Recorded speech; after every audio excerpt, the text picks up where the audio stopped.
one, back again, Rachel, Moonlight Library, the one that you love to subscribe to. I am back for a very important investigation into my graphic novel readings of 2020 up until July. I'm going to save some, but we'll get a little bit now. A little sneak peek. Is it a sneak peek if it's old? I don't know. Maybe just like a peek into what I read. Making Friends by Kristen Gudsnuk. This was a little graphic novel I started my year out with. Very cute. Hella cute. It's a middle grade graphic novel about this girl, Danielle. She inherits this magical notebook. Ooh. From her great aunt who died. Kind of a quirky great aunt. And she's like, I'm lonely. I'm going to a new school. I don't have friends. It's hard to make friends. I'm a middle schooler. I'm new to middle school. I'm an awkward person, I guess. I'm gonna just go ahead and make my own friends by drawing in this magic notebook. First, she draws the head of a villain from some show she watches or thing she reads. I don't remember. That's like all evil and stuff. She's like, he's so cute, I'm going to draw him. That's the thing. And then she draws a girl that she's like, this will be my best friend. Well, let's see what happens there when the girl all of a sudden is like, where did I come from? Who am I? Where are my parents? Is this just an infinite slumber party? Because I'm kind of concerned now. And somehow she ends up going to school with her. Kitten time. Yes. So she ends up going to school with her, and let's see what happens there. Do you want to see? You don't want to see. Oh, okay. He does not want to see what happens there. I gave it a 4 out of 5 stars. I thought it was really cute. The drawings were really nice. The story was engaging. I do like middle grade graphic novels. Something to know about me. I like graphic novels in general. I'm like, if that looks good, I will read it.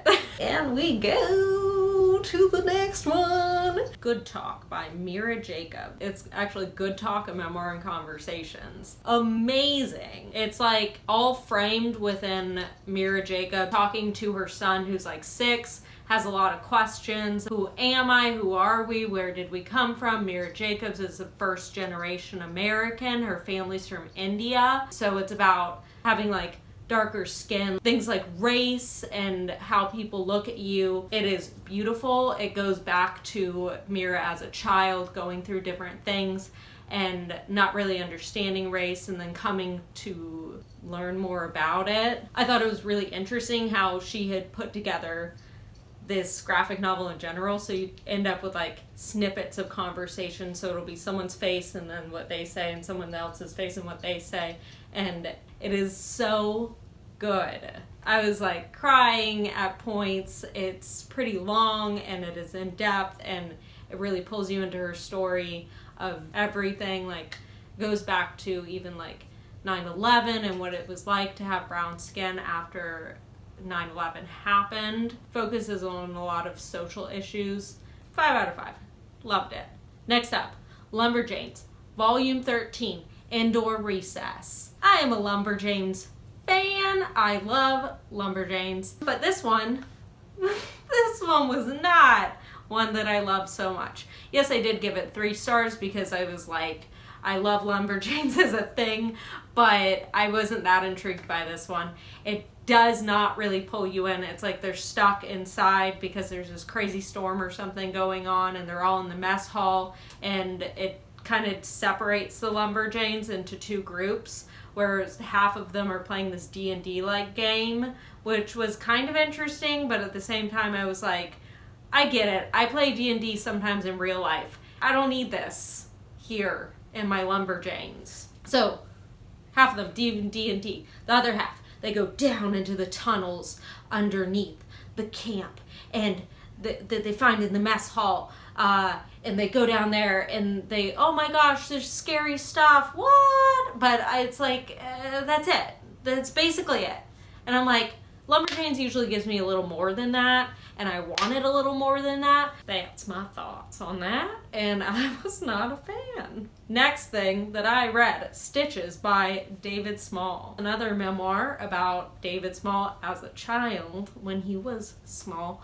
That was stupid. Child went in for a procedure on his throat because he had this like lump, and no one told him it was cancer, and it turned out it was cancer, and they took out his vocal cord, and so he was like basically mute because of this surgery. He's 14 and he's like, what is going on now?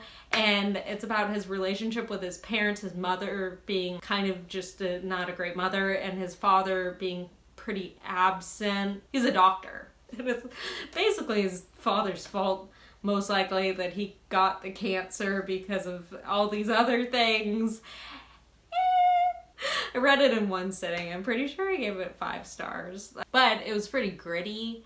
It was real. It was interesting. It was just like, oh, yeah, that was a good one. On we go. I read graphic novels every day. No, I don't. Snotgirl, Volume 2, California Screamin'. And I gotta say, I was not screaming for joy during this one. I read the first Snotgirl, and I feel like I have to take you back with me to me reading that one. I was very excited for it. I was like, the marketing was so good. I was like, whoa, what's going on here with this Lottie person? She's a fashion blogger, but weird stuff's happening, and I don't think I knew exactly what I was going into, but I was like, I'm gonna try this out. I remember kind of liking the first one. I remember kind of being confused by the first one. Maybe I wasn't paying enough attention. Who knows? I will not blame myself, though. I will never blame me for anything. I am perfect. Yes, you are. So it's very like Black Swan-esque. So the second one, there's been a murder, and there's like so many characters, and they're all annoying, and they all suck, and I don't feel bad for any of them. Lottie somehow ends up without her medication at a point, and she starts seeing things, and I'm like, what is going on here? Was she always like that? I don't remember. Maybe I should have reread the first one before I read the second one, because I was lost. I gave it 2 stars because I was like, this thing is just not that interesting, and I hate everyone. There you go. Were there redeeming qualities? Yeah, it looks good. But is that enough? No, it's not. Let's throw that to the side. And the next thing, I read volume 1 through 4 of Lucifer. I did a good old binge fest on this one. Gotta say I loved it. Big fan of Sandman. The Lucifer arc in Sandman was really good, and Mike Carey was interested in writing an arc. So Mike Carey writes Lucifer. It was so good.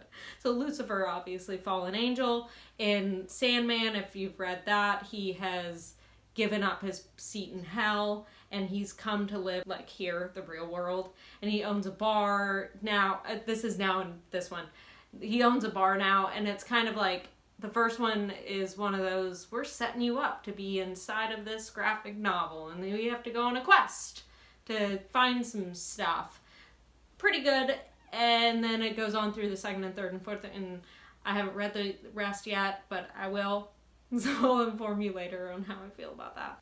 Really good characters, really interesting story, cool vignettes where, say, Lucifer goes to like try and find his wings, and he's like battling all these crazy things. He gets into all these like interesting situations. You get to follow this one little girl who is like able to see ghosts, and she's trying to solve her friend's murder at a point, and that was like one of my favorite parts. I love that. Yeah, so I loved Lucifer, and I think that anyone should read it. Yes. Next up, Snow Glass Apples by Neil Gaiman.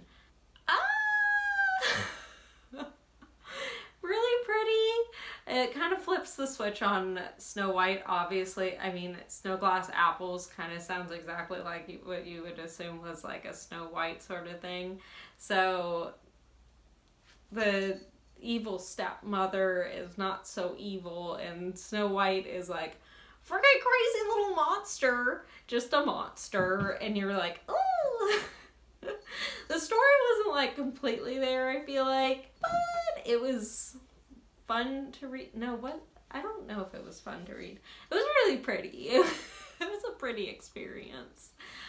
Yeah, that's it on that one. I really don't have much to say about it. I feel like most fairy tale retellings happen a lot, so you have to do something real special for me to say something. No, that's stupid. I gave it a 3. Put that to the side. On we go. Mooncakes by Suzanne Walker. Hey, don't play with that. LPC's been running around my room. Actually, this isn't my room. This is my office. Playing with everything and making sounds if you hear jingle jangles.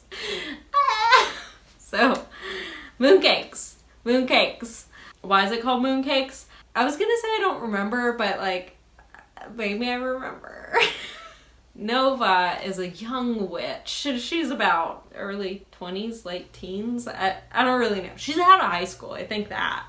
And she is living her life as a young witch, and one of her old best friends comes back into her life that had left as the child. That's Tam. And they are a werewolf. I guess they were a werewolf before, but they've always been one. She finds them in the woods, and she's like, what is going on with you? And Tam's like, I'm bad stuff. I'm so bad that I have to run away from my parents. It was scary, and like there's this horrifying horse monster. They know that the only way they can defeat it is through Tam's magical werewolf powers, but like they don't really know how to use werewolf powers. That's kind of like a new trend. But good thing that Nova's great aunts, good thing they are witches and they're experienced, and they have a library of witchdom. Just came off the top of the head. So through their library, they're able to try and piece this stuff together. Anyways, the plot wasn't really there. The romance was kind of cute, because, you know, hey, like, I had a little bit of feelings for you as a child, and now you're here and we're older, and I was waiting for more to happen. It kind of felt like at the end it was just thrown together. Like, here you go, like, oh, done.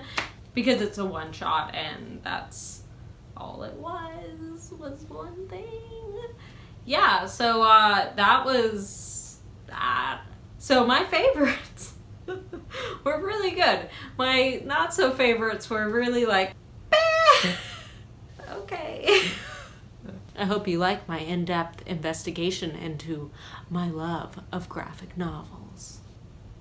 Yes. Come back again soon to investigate further with me.